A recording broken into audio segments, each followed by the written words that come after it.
Está no ar. Gente que fala. Gente que fala. Tem texto e direção geral do jornalista Fausto Camunha. Gente que fala. Reúne de segunda a sexta-feira formadores de opinião para discutir as principais notícias do dia. Gente que fala. Tem o selo de qualidade APCOM. Olá, boa tarde. O programa Gente que Fala está começando ao vivo pela AltV, a TV da internet e também pelas redes sociais, Instagram, Facebook, nosso canal no YouTube. Tudo à sua disposição para você essa jornada de hoje. À tarde a gente quer você aí curtir, comentando, compartilhando a missão. Participe também pelo 973350038 é o número, 973350038. Eu sou o Mauro Friesman, meio-dia em ponto. Segunda-feira, vamos iniciar mais uma semana com saúde, com empenho, com dedicação, debatendo e analisando os temas aqui no programa Gente que Fala. E para essa proposta de hoje, vamos apresentar os nossos entrevistados, os nossos convidados. Vanessa Palazzi, advogada, jornalista, assessora política, editora do site Mulheres de 40. Bem-vinda, Vanessa. Tudo bem? Boa tarde para você. Boa tarde, Mauro. Muito obrigada mais uma vez pelo convite. Você sabe que o Gente que Fala é um programa que mora no meu coração e eu adoro quando vocês me convidam. É muito gratificante para mim. Muito obrigada. Obrigado pela presença, Vanessa, sempre com a gente, colaborando, ajudando na formação de opinião da nossa audiência.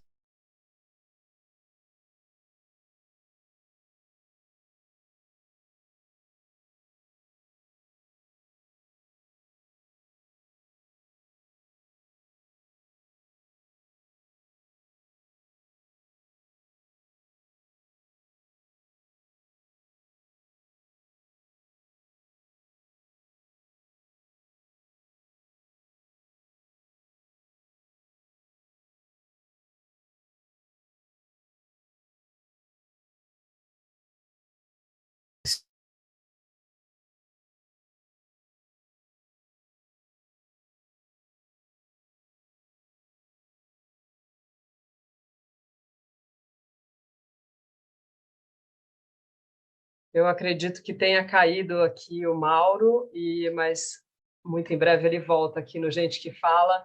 Então, para a gente não perder, não sei se eles estão no ar, mas primeiro é um prazer conhecê-los, agora estando aqui conosco. Mauro, você saiu, eu dei uma palavrinha para não ficar vazio o programa. Estamos de volta, conexões estranhas nesse início de semana aqui.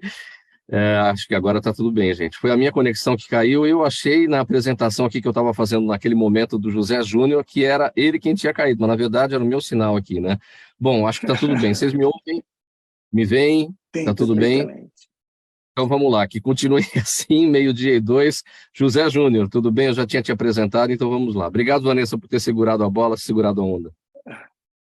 Ok, boa tarde a todos. O pessoal que está conversando com a gente aqui, é um prazer enorme participar desse debate, falar de assuntos de interesse. Minha primeira vez aqui com você no canal. Muito sucesso para a gente aí. Muito obrigado pela presença, José Júnior. Agora sim, o Edson Laino, psicólogo, presidente da Sociedade Botucatuense de Psicologia Analítica. Tudo bem, Edson? Bem-vindo mais uma vez com a gente. Boa tarde, Mauro. Boa tarde aos outros convidados como eu, né? É um prazer estar aqui com você e principalmente entrando num tema interessante, né? Eu que estou recém-chegado nos 60 anos, né? Então é um tema que me toca profundamente. E o advogado doutor Alexandre Rolf de Moraes, sócio do escritório FC. Acho que o Mauro está com problema da conexão mesmo. Mauro, novamente você caiu aqui para a gente, mas eu vou apresentar você, Alexandre de Moraes, o advogado Alexandre Rolf de Moraes, que é sócio do escritório SC Advogados. Bem-vindo, Alexandre de Moraes. Perfeito, Vanessa, obrigado pela apresentação, eu te cumprimento, assim como os colegas entrevistados, o Dr. Edson, o Dr. José. E aproveito, Vanessa, já que é o mês das mulheres, para dar os meus parabéns a você e a toda a audiência que nós temos, essa audiência importante, qualificada, a todas as mulheres. Um grande abraço. E Dia das Mulheres é todo dia, mas esse mês é um mês de reflexão por causa da data escolhida. Parabéns a todos. Eu agradeço em nome de todas as mulheres que eu tenho comigo no Mulheres de 40 a Mais. Hoje nós somos mais de 1 milhão de seguidoras e fico muito feliz. Eu penso como você que o Dia das Mulheres são todos os dias, né? O Dia das Mulheres é todo dia, né? Todo dia é nosso. Mas é muito importante termos homens que nos apoiam nas nossas lutas, nas nossas batalhas e nas nossas conquistas. Então, eu acho que essa história de mulheres contra homens não é tão legal. A gente precisa justamente dessa parceria de vocês nos apoiando em tudo que a gente faz. Mauro, mais uma vez, tomei a liberdade de apresentar o Alexandre de Moraes. Segue com você. Muito obrigado, gente. Olha, eu caí, mas fiquem despreocupados, eu não me machuquei. Eu costumo fazer uma brincadeira quando acontecem. Não é Wi-Fi, é Wi-Fi, não é possível. Né? Acontece com Olha, eu já todos estou nós. preparado aqui. Se o AI for de novo, eu já estou aqui preparado com a conexão de dados do próprio celular para a gente dar sequência. Vanessa, muito obrigado aí pelo apoio mais uma vez. Doutor Alexandre de Moraes, então, apresentado. Vamos ao nosso primeiro assunto de hoje, segunda-feira, 12h05. Para falar do assunto mais comentado dos últimos dias e que veio de Bauru, interior de São Paulo, onde 3 universitários do curso de Biomedicina da Unisagrado gravaram um vídeo rindo da colega de sala Patrícia Linares, por ela cursar ensino superior aos 44 anos de idade. O conteúdo viralizou no último dia 10 de março agora, né? Mas a repercussão foi muito mais forte contra as próprias autoras do vídeo, que foram duramente criticadas e resolveram desistir do curso. O caso motivou até um levantamento do PNAD, apontando que o Brasil tem mais de 900 mil adultos com mais de 40 anos e idosos sendo alfabetizados nas escolas. E o último censo da educação superior indica 1.200.000 universitários em todo o país a partir dessa mesma idade. Vanessa, como é que este caso, esse assunto todo te tocou? Como é que você se sentiu quando você viu esse vídeo viralizar dessa forma, com esse etarismo aí a toda prova? Bom, em primeiro lugar, eu sou mãe de 2 jovens, uma delas é universitária, tem a Rafaela, que tem 18, vai fazer 19 anos, e eu tenho a Giovana, de 17 anos, que vai prestar vestibular esse ano. Eu vi, durante o meu percurso no Mulheres de 40, muitas mulheres mudando de carreira a partir dos 40 anos, né? Fazendo coisas diferentes, e estudando, e se inovando, se reinventando e ressignificando sua vida, e realmente indo fazer aquilo que elas realmente queriam ter feito, e se redescobrindo nessa novidade. Então, quando se fala que a vida começa aos 40 anos, é porque existe essa redescoberta, a maturidade traz essa nossa independência, essa nossa liberdade de fazer escolhas diferentes e de escolher aquilo que a gente realmente quer. Eu me posicionei, sim, nas redes sociais diante desse caso, até porque as minhas seguidoras me mandaram e queriam saber o que eu pensava sobre isso. Eu dei algumas entrevistas em algumas emissoras, dizendo o seguinte: foi uma infelicidade. Eu entendo como uma infelicidade de uma coisa que elas falaram sem ter maturidade para isso. Elas fizeram uma brincadeira sem saber das consequências da brincadeira que elas fizeram. Mas o etarismo existe, a gente sabe que o etarismo existe, que tem muitas pessoas que são discriminadas pela idade para conseguir emprego, para mudar de profissão e para se inserirem em mercado de trabalho, mas eu achei um tanto quanto cruel esse julgamento da internet com as meninas, né? Eu entendo que muitas mulheres se sentiram ofendidas, ficaram indignadas, ficaram tristes, até porque estão fazendo faculdade, se sentem, às vezes, um peixe fora d'água, porque, nossa, olha, eu aqui fazendo faculdade com um monte de jovens, né? É diferente para elas. Eu me imagino, hoje, fazendo faculdade, eu ia me divertir, eu ia ficar amiga de todas essas meninas, ia dar um show de bola para elas, né? E o que eu realmente disse é que essas meninas, um dia, elas vão chegar à nossa idade e elas vão entender que nós, mulheres de 40 a mais, mulheres de 50 a mais, mulheres de 60 a mais, já conquistamos um espaço muito importante para elas.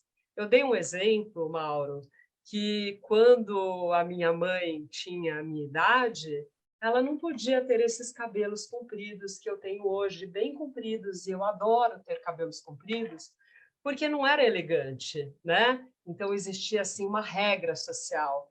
Então não só isso, nós estamos vencendo várias barreiras. As mulheres estão conquistando espaços importantes dentro de carreiras empresariais, na vida pública, na vida política, ocupando cargos de liderança importantíssimos, vencendo várias barreiras. Nós abrimos, nós trilhamos esses caminhos para todas essas jovens que virão agora. Mas eu acho que esse mundo da internet realmente é um pouco cruel, né?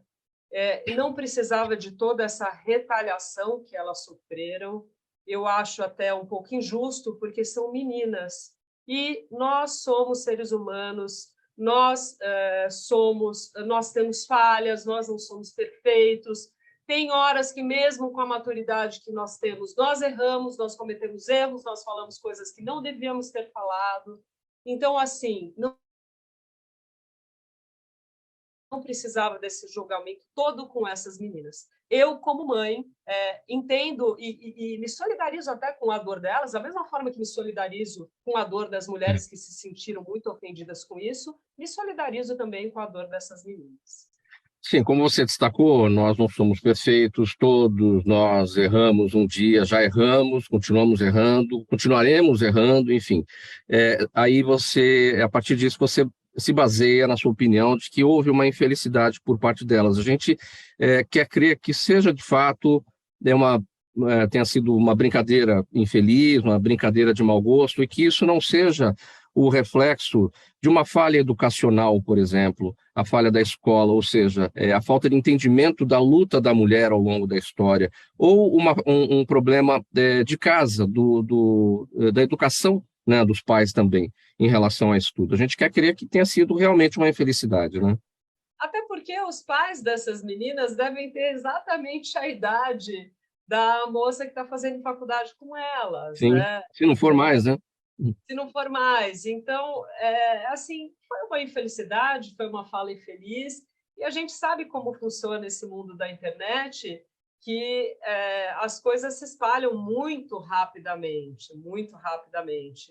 Então, eu acho que nós também temos que ter um pouco de discernimento para entender essas jovens e não crucificá-las dessa forma, a ponto de que elas não possam mais fazer faculdade. Eu acho que vale, sim, um pedido de desculpas. Quando a gente erra, a gente pede desculpas, principalmente na internet. Seria muito bonito, eu não sei se elas fizeram isso, elas aparecerem na frente da internet, fazendo um vídeo e falando, eu sou uma comunicadora, uma assessora de comunicação, se eu pudesse dar um conselho para essas meninas, olha, se reúnam às 13, façam um vídeo se desculpando, dizendo que vocês têm pais da mesma idade, agradecendo essas mulheres que estão abrindo esse espaço para vocês e dizer que vocês cometeram uma falha e que vocês aprenderam com esse erro. Então, eu acho muito nobre uma pessoa Sim. que erra, mas pede perdão, que se desculpa. Isso é muito nobre.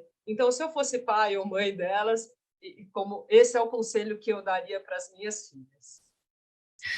Edson Laino, a sua avaliação sobre esse episódio. Esse episódio mostra que num país cada vez mais velho, né, porque as pessoas têm um filho, né, 37% da nossa população não quer ter filhos, das nossas mulheres não querem mais ter filhos, nossa população está envelhecendo. E essa velhofobia, ou esse etarismo, como foi dito, né, o edadismo, tem vários nomes aí para esse tipo de preconceito com relação a alguém mais longevo, como já foi dito também aqui. A questão é que, assim, com isso tudo, eu me lembrei de uma frase da Bibi Ferreira, numa entrevista no programa do Jô, há muitos anos, onde ela dizia assim, a juventude passa, a velhice não. Né? E nós precisamos olhar um pouco para isso. Né? Essas pessoas hoje elas estão sofrendo de ambos os lados. As 3 meninas, como disse Vanessa, e a Patrícia, né? Acho que é esse o nome dela. A Patrícia também está sofrendo porque ela foi cerceada. Mas, neste momento, né, o que eu posso olhar também, Mauro, é que as pessoas se ofendem muito por alguma coisa, né? Essa mulher de 44 anos se sentiu ofendida. Me desculpe a forma, tá, pessoal? E telespectadores, né? Ou internet espectadores. Vai lá e tira satisfação. Vai lá e fala, viu, filha, você está precisando de você o quê para julgar se eu posso ou não fazer faculdade? Né? Mas vivemos um momento em que todo mundo se ofende muito fácil com as coisas e não resolvem, né? E aí, por conta da tal da internet, tudo ganha uma dimensão exagerada. Então, eu penso que assim, elas estão sofrendo, as meninas, assim como a Patrícia, mas ela vai seguir o curso. As meninas não mais. Por opção delas, porque se sentiram envergonhadas. E o que a Vanessa disse, né? Elas poderiam chegar na sala de aula e pela internet, como fizeram lá o vídeo e publicaram, desculpem a nossa falha. Os meus pais também têm a idade dela e eles têm que ter direito. Né? Eu tenho, na Sociedade de Psicologia Analítica, eu tenho uma estagiária que tem 70 anos de idade. Né? Forma-se em psicologia agora no meio do ano. Eu, como disse aqui, brincando com vocês, recém-entrado, não, daqui a um mês eu completo 60 anos, não me acho velho. Sim, agora eu vou ser idoso, velho não. Edson, tem uma frase muito conhecida, que a vida começa aos 40. O que significa exatamente essa frase, a vida começa aos 40? Talvez os mais jovens, os jovens de hoje, não tenham conhecimento dessa frase. Ela é atribuída ao psicólogo norte-americano Walter Pitkin, que escreveu em 1932, Life Begins at 40, ou seja, a vida começa aos 40. O que significa para quem tem 40 anos? Chega aos 40 anos e fala, pô, minha vida está começando agora. Significa que nós estamos na metanoia da vida, ou seja, estamos no ápice da vida. Adquirimos tudo aquilo que nós gostaríamos de adquirir para começar a usufruir. E eu estou falando de conhecimento, de maturidade, de responsabilidade. Né? É que as pessoas acham que depois dos 40 você não serve mais para nada. Né? A pessoa quer o carro do ano, a pessoa quer a roupa daquela estação, a pessoa quer o namoradinho novo, ou a namoradinha nova. Aos 40, a gente começa a viver por quê? Porque já temos maturidade suficiente para isso. Né? Temos psicamente maturidade. Jung, de onde eu sou discípulo, digamos assim, né? Carl Gustav Jung, um psicólogo suíço, ele costumava dizer que o processo de individuação começa na metanoia da vida, 35, 40 anos. É onde nós podemos olhar no espelho e nos reconhecermos. Sim. José Júnior, se eu olhar sobre esse tema, como é que esse episódio te tocou? Então, rapaz, quando a gente fala aí nessa questão de preconceito, né, a gente vê que o preconceito ele está muito mais presente nesse episódio, né, do que a gente imagina, porque a fala delas traz um preconceito que talvez nem elas percebessem ou tivessem a intenção de se mostrar preconceituosas, e em contrapartida, muito rapidamente, assim que isso, vamos dizer assim, vazou para as redes, né, que isso Desculpe, José, é estrutural esse preconceito. Desculpe, José. Isso! É estrutural. Não, é isso mesmo, sim, né? E aí você vê do outro lado todo mundo agora se manifestando e tendo um preconceito com essas meninas, vamos dizer assim. É uma reação, né? Está muito polarizado, as pessoas sentem uma necessidade, eu acho, de se manifestar, né? O pessoal fala que a internet deu voz aí aos ignorantes e, enfim, todo mundo quer se manifestar. E aí, nessa hora, a gente vê o etarismo, que a gente está falando aqui sobre isso, dos dois lados, porque o etarismo não é só relacionado, né? As pessoas, a partir de uma certa idade, qualquer tipo de preconceito em relação à idade. E aí, do outro lado, a gente vê as pessoas falando que, olha, elas são imaturas, elas não sabem o que falam, que são extremamente preconceituosas. Eu vou muito na linha da Vanessa, né? Assim, tem que se pensar um pouco mais antes de se reagir com muita força. Sim. Agora, uma coisa é verdade, né? A partir de uma certa idade, esse preconceito ele é mais cruel, porque faz com que as pessoas se escondam, né? Quer dizer, não é fácil para uma pessoa de mais idade entrar numa sala de aula de uma universidade cheia de jovens lá, né, na flor da idade, aí, com seus 20 anos de idade, e você se colocar ali, assumir esse desafio que é aprender. A gente não deve nunca parar de aprender. Aliás, uma das receitas para não envelhecer é continuar sempre aprendendo, né? Buscar esse capital cognitivo. Então, assim, eu vejo isso como resultado da nossa sociedade hoje e que precisa ser avaliado, porque a gente tem que escolher aí que caminho que a gente quer adotar. Ontem mesmo eu pensei muito nisso, porque ontem eu estava dentro de uma sala de aula, eu era o mais velho de todos, tinha uma adolescente lá de 17, tinha gente de 20, tinha gente de 30, tinha gente de 40 e tinha gente na faixa dos 50, né? E sabendo, né, do nosso debate de hoje, eu fiquei pensando nisso e prestando atenção naqueles que absolutamente... Eu até brinquei, eu falei, eu sou o tio de todos aqui, porque eu sou o mais velho, eu até brinquei e parei para pensar na situação. Doutor Alexandre de Moraes, sua avaliação sobre esse episódio. E eu gostei muito realmente do posicionamento da Vanessa. Acho que dá para resumir com a seguinte palavra, Vanessa: ponderação, né? Vamos ponderar as coisas, vamos ver o que foi que aconteceu, né? E gostei muito do que você falou. Mas Legal. o Alexandre de Moraes, vamos lá. Eu também gostei muito da opinião da Vanessa, ponderada, olhando os dois lados e refletindo que hoje, nesse ambiente de internet, infelizmente, nós temos essa polarização, esse radicalismo. Eu comecei a analisar esse caso em casa também. Minha filha, 19 anos, é aluna de biomedicina. E assim que aconteceu, eu quis saber a impressão dela. Eu sabia por cima, eu via a notícia pulando no celular e tudo mais, e ela mostrou assim profunda contrariedade, assim como os colegas dela, estava todo mundo revoltado, mas me causou uma impressão interessante como eles radicalizaram eles mesmos. Ficaram muito ofendidos. Extremamente ofendidos. Uma menina de 19 anos também, minha filha, extremamente ofendida com as ofensoras. E nota-se que no ambiente de internet, o julgamento está sendo muito duro. Pessoas falam termos pesados, pessoas falam em genocídio, confundem com termos políticos e saem fazendo narrativas e justificando, pegando figuras históricas aí lamentáveis, né? E qualificando e querendo comparar. Então, como tudo na vida há um pêndulo, entendo que hoje a informação está disseminada, rápida, mas nós estamos vivendo um pêndulo de radicalismo que precisa voltar um pouco mais ao centro, né? Afinal de contas, não se cancela pessoas, ainda mais uma universitária que falou uma bobagem, tiveram uma expressão sem noção, não entenderam nem a extensão do que falaram, né? Tem toda a condição de recomeçar a vida, é um curso na área de humanas, de cuidar das pessoas, tem outras maneiras, talvez, de reparar e de apontar para uma outra conduta mais digna de vida, de convivência social. É isso que eu penso a respeito. Eu acho também um julgamento muito radical, como a Vanessa e os demais colegas também acham. Olha, 12h23 agora, vamos seguir aqui ainda dentro desse tema. As jovens, elas se chamam Giovana, Beatriz e Bárbara, e elas praticaram o etarismo contra a Patrícia Linares. Etarismo, o que é isso? É uma violação dos direitos humanos e pode ter impacto na saúde física e mental das pessoas, aumentando o risco de doenças e problemas de saúde relacionados ao estresse. O mesmo problema pode afetar agora as 3 garotas que dizem está sofrendo de um linchamento no tribunal das redes sociais, porque a gente acabou de falar, onde não há perdão, tribunal para recurso, dosimetria da pena, legalidade, contraditório ou ampla defesa.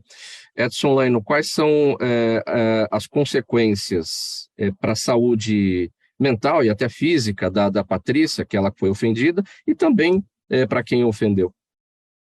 Em primeiro lugar, eu acho que o processo depressivo, né, pode se instalar num momento como esse, né? Além de um quadro de ansiedade também, né? Porque tanto um quanto o outro, ele pode ser endógeno ou exógeno, né? A pessoa pode ser uma pessoa depressiva ou ela pode ter a depressão a partir de um evento externo, né? Então, a Patrícia, que permanece na faculdade, ela pode desenvolver um quadro fóbico, ansioso, né? Essas meninas, né, por sua vez, é possível, pelo linchamento no tribunal da internet, como você disse, por esse cancelamento, como disse o Alexandre, pode ser que elas desenvolvam um quadro depressivo. E vão necessitar de acompanhamento, né? Por uma atitude que poderia ser evitada. Então, elas podem desenvolver um quadro de transtorno mental adquirido, entre aspas, né? Porque não se adquire, né? A gente desenvolve.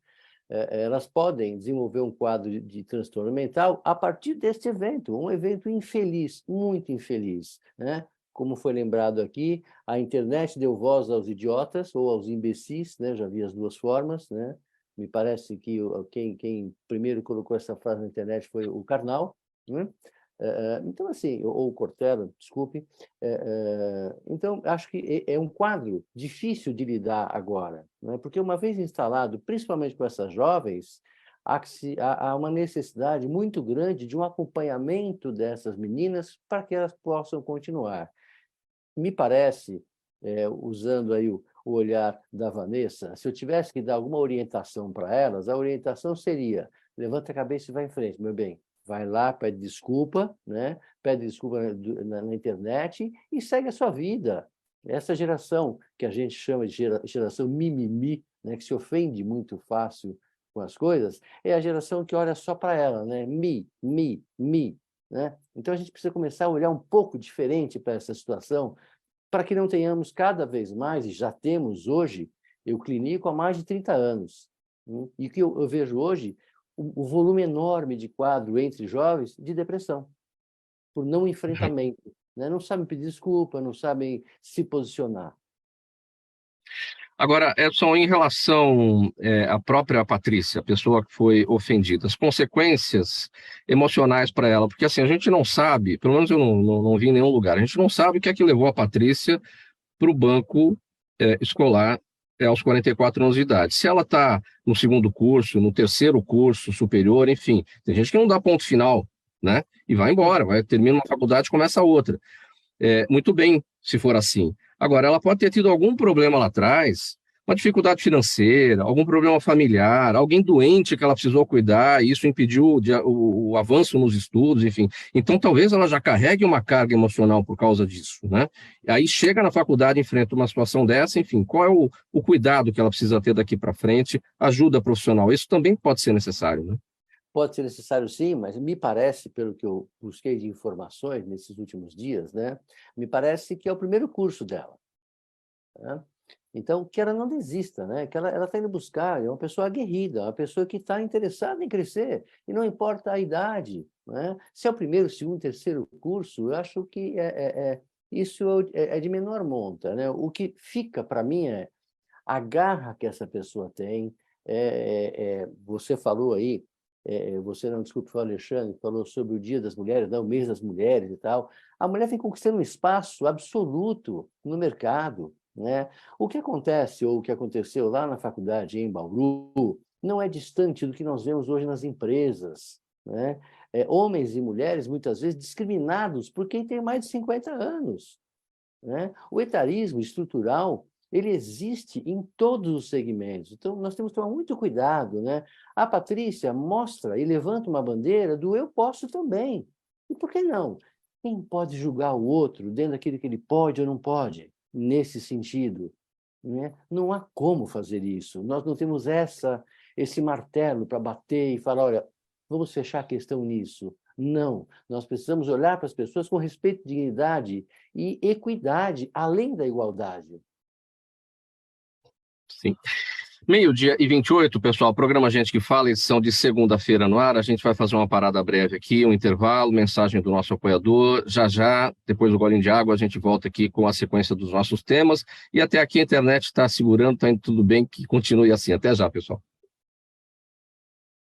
Toda ação estratégica de sucesso tem um componente fundamental, um instituto de pesquisas ético, rápido e preciso. Afinal, é ele que vai fornecer informação confiável, sem achismos e palpites. E isso, numa época de mudanças rápidas e repentinas, é fator crítico de sucesso. A Orbis é um instituto de pesquisas que une precisão e confiabilidade estatística com a mais alta tecnologia de pesquisas do mercado. Tem inteligência artificial, robótica, big data, entre outros recursos, para que você tenha uma informação correta, confiável, com o menor custo e no menor tempo possível. Na sua próxima ação, seja ela corporativa ou política, comece pela Orbis. porque com a informação correta você vai mais longe, mais rápido e com mais segurança. 12:30, estamos de volta. O programa Gente que Fala continua por aqui, pela UTV, a TV da internet e também pelas redes sociais, Instagram, Facebook e o nosso canal no YouTube. Próximo assunto: a combinação de menos bebês nascendo e pessoas vivendo mais significou o da proporção de idosos e a balança da longevidade pendeu para o lado das mulheres. Em todo o mundo, os homens são menos longevos, pois são mais atingidos pela violência e tendem a cuidar menos da saúde. E aqui no Brasil, o fenômeno é mais acentuado, com os homens brasileiros vivendo, em média, 7 anos a menos que as mulheres. E com isso, quanto maior a idade, maior é a parcela feminina da população. Estamos diante, não é, José Júnior, da feminização da velhice. Como é que a gente pode falar desse fenômeno?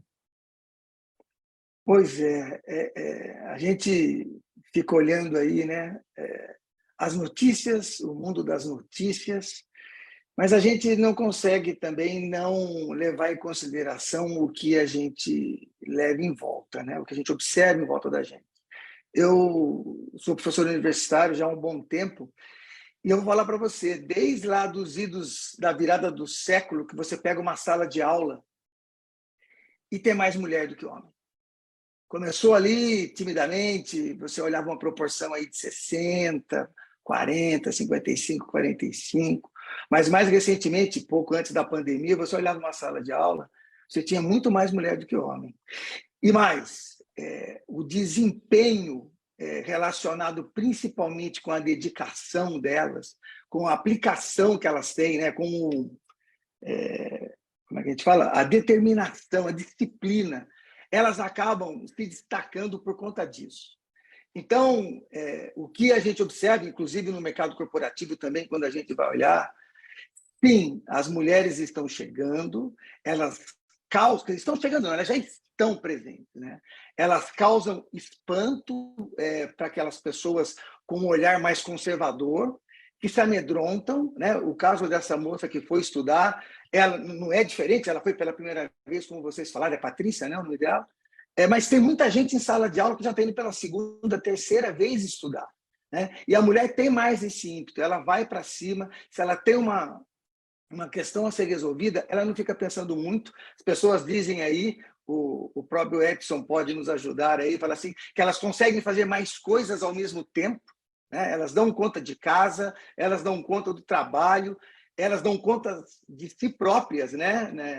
Na questão de se cuidar, e estão aí presentes. Eu entendo que o mundo, né, ainda está se organizando para poder observar isso. Mas, como toda mudança, a mudança não é fácil. É aí que é a hora que você vê as reações, você vê diferenças de salário, por exemplo, né? Você falou no quanto elas vivem, mas no quanto elas recebem. O salário da mulher, em média, comparado com a mesma atividade que o homem realiza, ele ainda é abaixo da mulher. E por que isso acontece? Perdão, o salário da mulher ainda é abaixo do salário do homem. Por que isso acontece?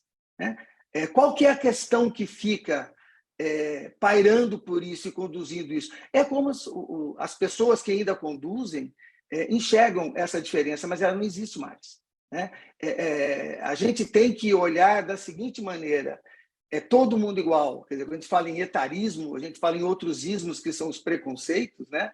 Todos eles juntos, eles têm que ser superados. E aí entra na questão de educação da população, né? E a educação ou o comportamento da pessoa, ou ele vem pela educação, por esse convencimento, ou ele vem pela legislação. Então, a gente já tem aí hoje alguns mecanismos legais para poder garantir que essas pessoas sejam tratadas da mesma maneira, né?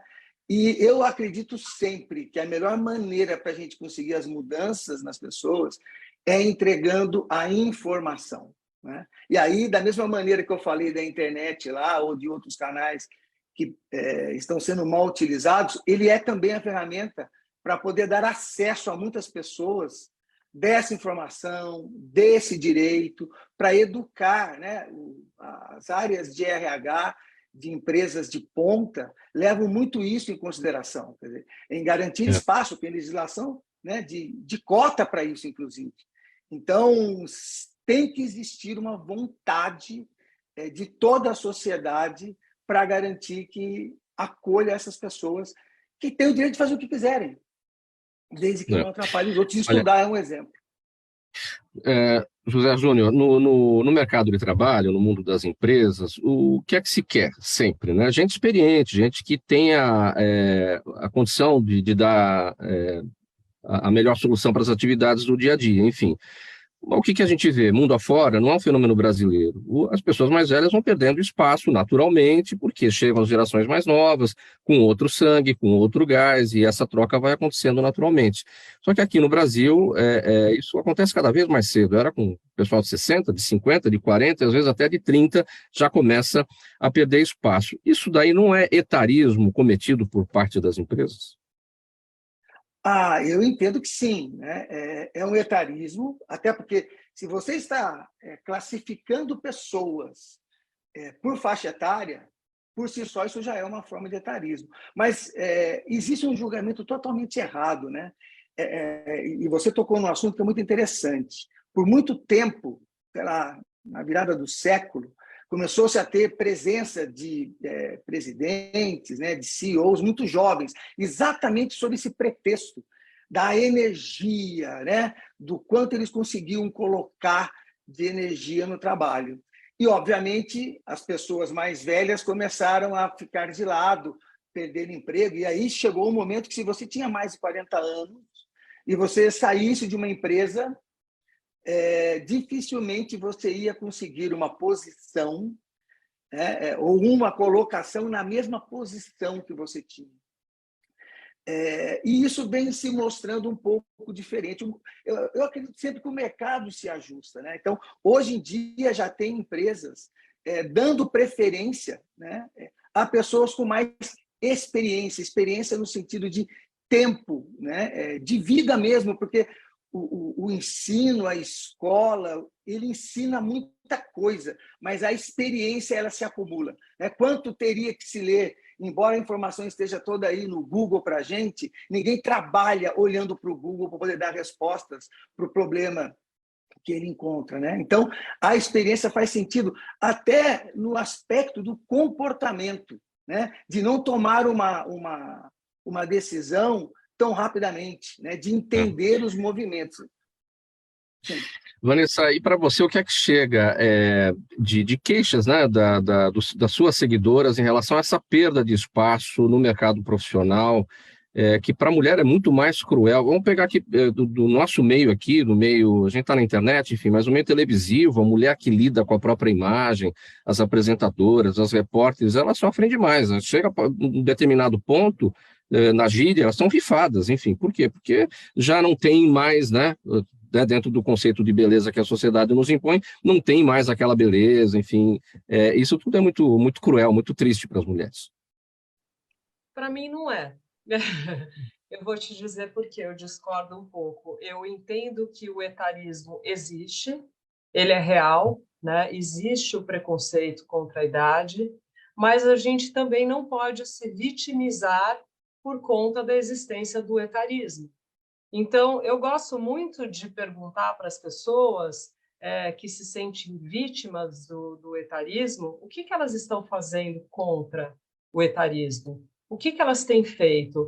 Porque é muito fácil você também falar, olha, eu não estou empregada porque eu sou vítima do etarismo. O mercado não me quer mais.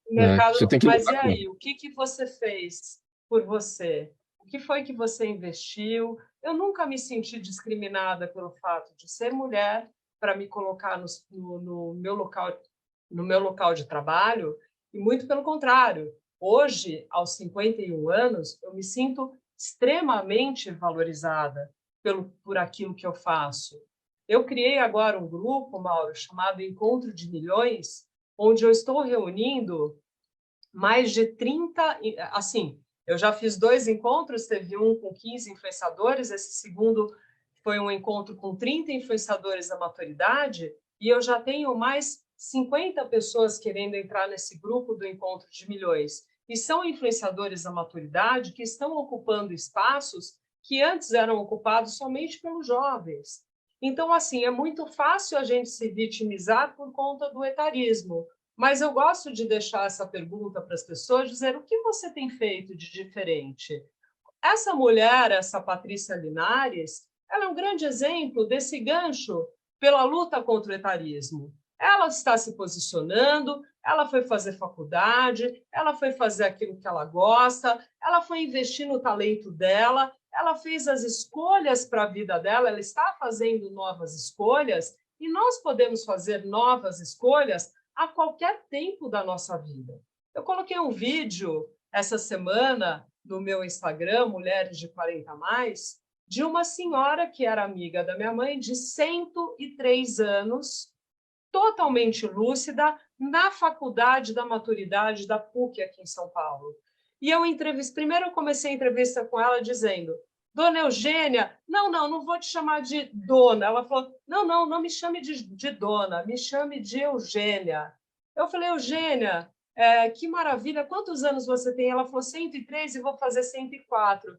Eu falei: qual é o segredo de chegar assim na sua idade? Ela falou assim: o segredo é o amor. Eu amo as minhas amigas. E a minha mãe estava ao lado dela, minha mãe já estava doente, tinha um câncer, um tumor no cérebro, e também aos 73 anos a minha mãe estava lá fazendo faculdade da terceira idade. Aí eu falei assim: será que eu chego na sua idade? Eu quero chegar. Ela falou: sabe o que ela falou para mim? Ela virou para mim e falou assim: Vanessa, esquece a idade. Esqueça a idade. A idade é simplesmente um número. E, na minha opinião, envelhecer é um privilégio de quem não morre jovem, né? Então, assim, é um privilégio, só que a gente precisa também fazer alguma coisa. Nós não podemos ficar parados e falando: oh, meu Deus, ó vida, ó céus. Lembra daquele personagem com aquela nuvenzinha negra aqui em cima? Ó vida, ó céu. Não. O que você está fazendo de diferente? Outro dia apareceu uma seguidora minha amiga, inclusive, e me mandou um áudio aos prantos, chorando. Ai, eu preciso arrumar emprego. Eu falei: amiga, não. Agora não é o momento de arrumar emprego. Agora você precisa fazer uma terapia. Porque se você for assim, chorando para tentar se recolocar no mercado de trabalho, você não vai conseguir. Então, na minha rede, eu ajudo muitas mulheres a melhorarem a sua autoestima. Eu mostro para elas como eu estou envelhecendo, e eu estou envelhecendo, mas eu gosto muito de usar o verbo envelhecer com S no final. Envelhecer, porque eu estou sendo tudo aquilo que eu quero ser. Então, são escolhas que nós fazemos na hora de envelhecer. Eu escolhi e estou escolhendo envelhecer com saúde, cuidando da minha saúde. Você falou que as mulheres vivem mais do que os homens. O meu marido está aqui há 3 meses tentando agendar alguns exames que ele precisa fazer para cuidar da saúde dele. Eu vou ao médico com frequência, eu faço meus exames anualmente, eu procuro me cuidar, eu vou na nutricionista, eu tomo vários suplementos, eu faço atividade física 4 ou 5 vezes por semana. Eu estou me desafiando a levantar do chão sem colocar as mãos no chão. Quer dizer, para mim, tudo isso faz parte do meu envelhecimento saudável. E são escolhas que eu estou fazendo para a minha vida. Sobre essa pergunta do etarismo ser muito mais cruel para a mulher, entendi bem o seu posicionamento, ou seja, não adianta se vitimizar, você tem que lutar contra isso tudo. Eu fiz essa pergunta pelo seguinte: a gente viu um exemplo na semana passada, semana retrasada, de um senhor de 70 e poucos anos, que ele saiu da formatura lá de Beca, tal, todo bonito, e foi até a casa da mãe com mais de 90, para mostrar para ela esse momento, essa conquista. Ela não pôde ir na formatura dele, e a gente não viu em nenhum momento esse tipo de coisa em relação a ele, ou seja, em relação ao homem, né? Por isso que eu fiz essa pergunta desta forma, é que há um sofrimento, acho que há uma crueldade em relação à mulher. Sim, existe um tribunal muito mais cruel com a mulher, porque a mulher não pode ficar feia, a mulher não pode ter ruga, o homem pode ficar barrigudo, todo mundo: nossa, ele tá bonitão, ele é gordinho, mas ele é bonitão. O homem... Não, aí aparece uma mulher que é um pouquinho mais gordinha, nossa, como ela tá gorda. E eu te falo mais ainda, viu, Mauro? Esse tribunal de julgamento, infelizmente, ele vem das próprias mulheres, das próprias mulheres. Eu escuto muito sobre sororidade. É uma palavra muito bonita, sororidade, Sim. mas ela não existe, não existe. Eu vejo mulheres reunidas que, quando estão entre elas, é uma rasgação de seda. Ai, ela é maravilhosa. Ai, ela é linda. Ai, ela é incrível. Olha, ela faz um trabalho. Mas quando elas saem de perto, elas são... Nossa, você viu o cabelo dela? Você viu as rugas que ela tem? Nossa, ela fez um monte de coisa no rosto. Quer dizer, então, esse tribunal vem também das próprias mulheres. Então, eu acho que isso também é um aprendizado que nós, na maturidade, precisamos ter. E as mulheres que entendem que caminharem juntas faz com que elas cresçam e com que elas... Eu não gosto dessa palavra, mas eu vou falar, e com que elas se empoderem mais, né? Quando elas entendem isso, elas começam a conquistar tudo aquilo que elas querem. Mas a mulher que acha que a outra amiga dela é concorrente dela, ela está perdendo muito com isso, muito. Eu sou uma pessoa que eu sou extremamente generosa com os meus relacionamentos, eu sou uma pessoa extremamente generosa em conectar pessoas, porque eu acho que isso nunca me prejudicou, muito pelo contrário. E eu também sou uma pessoa que eu acredito muito nas leis do universo. Então, o universo é muito, extremamente generoso comigo, porque eu também tenho essa generosidade com as pessoas, né? De me doar, de doar aquilo que eu sei, de conectar pessoas. Então, eu estou sempre fazendo boas conexões, porque eu também faço com que elas aconteçam entre outras pessoas. Faltando 14 minutos para 13h, programa Gente que Fala, edição de segunda-feira no ar. A gente segue por aqui agora, mudando de assunto um pouquinho. Doutor Alexandre, tem uma lei do ano passado, 14.338, lei federal, instituiu a bula digital de medicamentos disponível por meio de QR Code e que eliminou a obrigatoriedade da bula impressa, ao menos em grande parte dos remédios. Elogiada por parte da indústria, que diz poder reduzir custos, a lei é duramente criticada por muitos especialistas, que dizem que ela ignora os fatos de que pelo menos 35 milhões de brasileiros não têm sequer acesso à internet e que a maioria desses consumidores são idosos, que têm muita dificuldade com o uso da tecnologia. Como é que está essa situação? Vai adiante, não vai adiante? As bulas vão sumir das caixinhas dos remédios ou não? Mauro, nós esperamos que não sumam das caixinhas por uma questão de natureza constitucional, que é o direito do consumidor. Num rápido apanhado dos fatos, lá em novembro de 2021, nós detectamos esse projeto de lei tramitando em Brasília, feito por um deputado no estado de IDH extremamente baixo, estado do Piauí, e um deputado médico. E nos chamou a atenção, porque é um médico que quer acabar com bula de medicamento. Logo, nós descobrimos que havia interesses bem maiores aí envolvidos, não só a questão da tecnologia, porque a tecnologia ela é muito bem-vinda. Nós entendemos que a bula digital ela deve coexistir. Entretanto, a bula digital só permite acesso às informações do medicamento para quem tem um smartphone com um bom plano de dados, quem tem um computador à mão, e, como você bem colocou, tem 35 milhões de pessoas que não têm esse acesso. Então, como ficariam essas pessoas? Nos causou a segunda surpresa, tão grande quanto a primeira, foi esse projeto tramitar em regime de urgência, que é aquele regime determinado pela relevância e urgência da matéria, onde ele não é debatido adequadamente com a sociedade. Existe espaço para as comissões do Congresso Nacional se manifestarem, lá da Câmara dos Deputados, mas esse espaço é em plenário no dia da votação. Ora, quem vai ali pedir a palavra, ficar em pé e falar, para se manifestar num projeto tão técnico?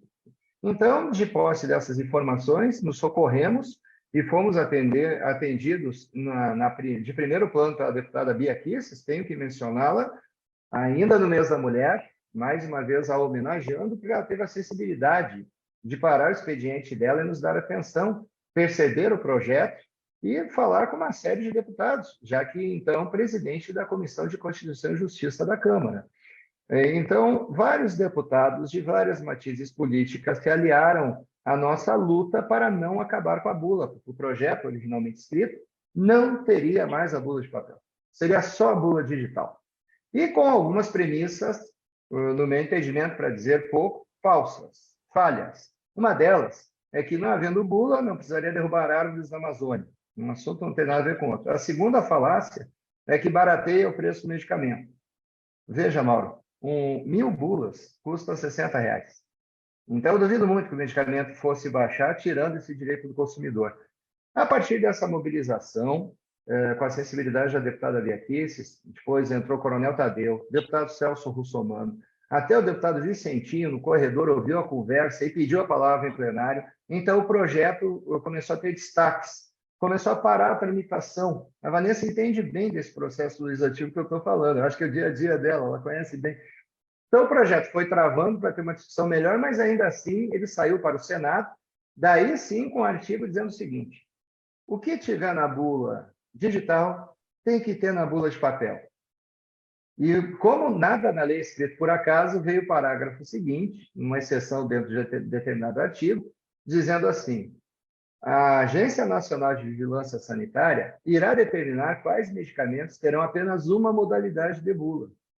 E é isso que nos causa hoje, Mauro, desembarcando aqui, depois da lei ter sido promulgada, no Senado, o senador Contarato, do PT do Espírito Santo, atuou fortemente, né, para tentar eliminar esse artigo, porque é a matéria de natureza de berço legislativo. Ora, passou-se para uma agência dizer que medicamento vai ter bula e que medicamento não vai ter bula. Olha a seriedade disso. E aí, então, nós chegamos, um ano depois, a dezembro de 2022, já com uma resolução editada pela Anvisa, dizendo que certos tipos de medicamento, aqueles distribuídos na fase aguda, dentro dos hospitais, em embalagem primária, ainda que estejam em uma caixa, ali só vai ter 10% de bula disponível ao paciente. Isso já nos causa preocupação. Por quê? O paciente internado, ele tem que ter acesso também à bula do medicamento. Por que não? Por que 10%? De 100 displays de remédio, só 10% vai ter de bula. Os 10% pediu, ok, acabou. Né? Então, é isso que enfrentamos hoje. A gente já tem outros problemas nessa área também, não é, doutor Alexandre? Por exemplo, existem muitos remédios cujas bulas são impressas na parte interna da caixinha. Você tem que destruir a caixinha para poder ler aquela bula. Está correto isso? Muito bem colocado, não está correto. A bula precisa vir destacadamente em papel, dobrado. É uma indústria, devo dizer, à nossa audiência, aos amigos aqui debatedores, que é uma indústria absolutamente irresponsável. Todo o papel que vai ser destinado de matéria-prima a uma bula, ele é feito nas técnicas mais rígidas do mundo. São 2 fornecedores no mundo, a Suzano e International Paper, basicamente de papel. Nenhum papel ali é feito de um jatobá da Amazônia, como tentaram falar. O problema é que a turma aí de tecnologia, do QR Code, as startups que fomentam, que estão por trás, que defendem só a existência da bula digital, não estão olhando, eles nem sabem, muitas vezes, como é feita uma bula de medicamento. Uma produção de milhares de unidades por dia é esse custo baixo, a partir de muito investimento e muita responsabilidade da cadeia produtiva. Então, não serve estar impresso só dentro da caixinha. Um outro problema, pegando o gancho que você falou, são aqueles MIPs, medicamento isento de prescrição. Então, na farmácia disponível, aquele anador, aquele comprimido, ou qualquer outro medicamento. Ali tem a possibilidade de imprimir um QR Code no displayzinho. Entretanto, quando você fura para tirar o comprimido, você já estragou o QR Code. Você já não vai ver as instruções, se quiser voltar, não vai ter como. Então, já é um problema. Então, qual é a solução para esses medicamentos? Que eles são vendidos a granel, envelopinhos abertos, estão lá no display, as letras são minúsculas, ali tem o modo de usar, mas você não enxerga absolutamente nada. Os mais idosos, por exemplo, não precisa ser idoso, tem muita gente jovem que tem dificuldade para enxergar aquilo. Mauro, que fique muito claro para todos nós, para a nossa audiência. Todo mundo tem direito a uma bula do medicamento, seja ele qual for. Inclusive o medicamento isento de prescrição. É um direito básico do consumidor. Nós não podemos perder de vista. Nós falamos aqui agora de etarismo. O José Júnior citou muito bem a questão regulada pelos tribunais, da não discriminação por idade, por sexo, por religião. Nós também temos, na área de direito do consumidor, garantia constitucional. Não se pode delegar ao consumidor que você compre e vai atrás da informação. Não, tem que receber a informação. Faz parte da minha aquisição, do meu valor de compra. Então, se eu chego na farmácia e peço um Sonrisal, eu tenho direito de ter a bula. Eu peço, eu paro no balcão e digo, eu quero a bula desse medicamento. Está aqui fora, num displayzinho, eu posso pegar, me servir, mas eu quero a bula. E ele tem que voltar e buscar uma bula impressa e te entregar. Então, isso é um direito do consumidor, nós não podemos regredir, nós temos que cobrar esse direito, todos nós. 6 minutos para 1 da tarde. Agora, perguntas da nossa audiência. Eu vou pedir brevidade para todo mundo para a gente conseguir cumprir aqui com todas, tá bom? Edson, Rodrigo Monteiro está no Facebook. Ele quer saber em que medida o autoconhecimento influencia no envelhecer saudável. Absolutamente, né? Com certeza, porque assim, quanto mais eu conheço de mim, mais eu consigo viver uma vida melhor e saudável. Vanessa falou sobre vida saudável. Eu não posso imaginar que alguém que não se conheça possa conseguir envelhecer bem, possa conseguir ter um envelhecimento saudável, sem essas questões vitimistas, né? Então, acho que o autoconhecimento é que a gente consegue por onde? Por vários fatores, né? Várias formas. Uma delas é a psicoterapia. E eu tenho pacientes com mais de 60 anos no consultório. José Júnior, a Daniela Neves no YouTube pergunta: o marketing das empresas tem enxergado corretamente o público com mais de 50 ou 60 anos de idade? Você está fechado aí, está mutado. Sim. Tem, mas ainda é muito pouco.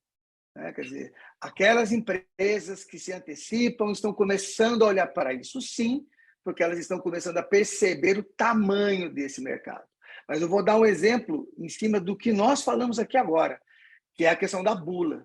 Você pega uma embalagem de qualquer produto, as fontes, as letrinhas que eles usam, são letrinhas super pequenas, é de difícil leitura para qualquer pessoa, ainda mais para pessoas a partir dos 60 anos.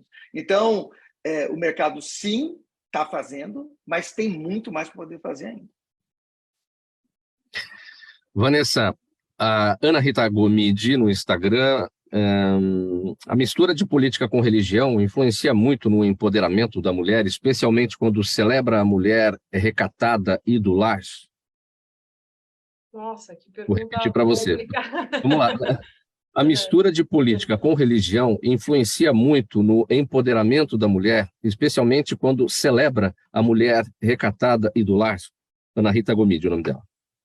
Olha, eu acho que são dois temas assim que não tem problema que eles caminhem juntos, né? Eu trabalho na Assembleia Legislativa há 28 anos e eu não vejo problema entre política e religião. Eu acredito que alguns posicionamentos políticos de alguns deputados que eu conheço, eles são mais conservadores por conta das crenças políticas. E isso tem a ver com valores e princípios que cada um defende. Há deputados menos conservadores que defendem outras bandeiras. Eu não vejo absolutamente nenhum problema de que as pessoas defendam aquilo que elas acreditam. Aliás, eu acredito que um político bom, um político verdadeiro, é um político que justamente defende as bandeiras que ele acredita, para que a sociedade seja boa, perfeita e justa, né? Então, assim, o mundo hoje é muito polarizado, como todos nós aqui comentamos a respeito disso. Existe uma polarização, mas a democracia deve prevalecer, a opinião alheia deve prevalecer, e nós precisamos aprender a respeitar todas as opiniões. Nós podemos nos colocar de formas educadas, polidas, sem xingamentos, que hoje é o que a gente mais vê nas redes sociais, sem linchamento, e cada um no seu quadrado, ado, cada um no seu quadrado, que cada um possa se colocar de forma educada e que o outro que está ouvindo aquela opinião possa divergir também de uma maneira educada. Hoje, infelizmente, isso não está acontecendo e eu, sinceramente, eu espero que a gente possa evoluir por uma sociedade melhor, mais justa, mais democrática, onde as pessoas aprendam a se respeitar e não queiram impor as suas posições, sejam elas políticas, religiosas ou qualquer uma outra que elas tenham, mas que elas aprendam a ouvir. Hoje eu ouvi opiniões aqui, de certa forma, diferentes da minha, e ouvi com educação e aprendi, porque eu quero, sim, aprender com pessoas que pensam diferentes de mim. Então, é isso, é essa a minha opinião. Política e religião podem, sim, caminhar juntas, não há problema nenhum, cada um tem a sua religião, cada um tem a sua fé, cada um tem as suas crenças e cada um tem a sua opinião política também. Doutor Alexandre, a última pergunta, bem brevemente, por conta do tempo aqui. O Jaime do Jardim Bonfilholi, aqui em São Paulo, zona oeste da capital. Ele pergunta qual a sua posição de controle da internet ou sobre criminalizar o seu uso ofensivo.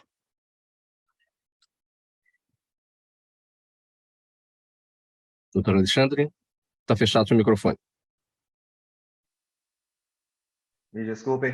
Olha, é uma posição extremamente complicada criminalizar os limites do que seria o uso ofensivo. Como bem colocou agora a Vanessa, nós temos que aprender a conviver com as opiniões diferentes. Nós não podemos criminalizar a opinião diferente. É lógico que existem matérias guindadas a uma categoria que não se discute. Eu não posso, por exemplo, vir na internet defender o nazismo, que é uma lei que proíbe isso. Há uma lei que diz que você não pode discutir esse assunto, você não pode ver nobreza nesse assunto, dado o que causou no mundo. Agora, outros assuntos hoje, as pessoas do próprio tribunal da internet, do Google, das redes sociais, querem criminalizar. Fala assim, sem anistia. Anistia é uma lei votada em 79, anistia do quê? Existe anistia tributária? Será mesmo que as pessoas não podem se manifestar? Será mesmo que não podemos discutir posições políticas? Podemos. E cada um pode depois ir para casa sem se matar. Então, se haverá ou não uma lei, é uma matéria do legislador, né? A internet usada da maneira que está sendo usada de forma irresponsável para disseminar fake news merece uma regulação. O problema é estabelecer os limites para essa regulação. Gente, vamos colocar um ponto final nessa edição do programa Gente que Fala de hoje, segunda-feira. Um agradecimento a vocês todos pela participação, pela presença, pelas análises, pelo debate aqui proposto.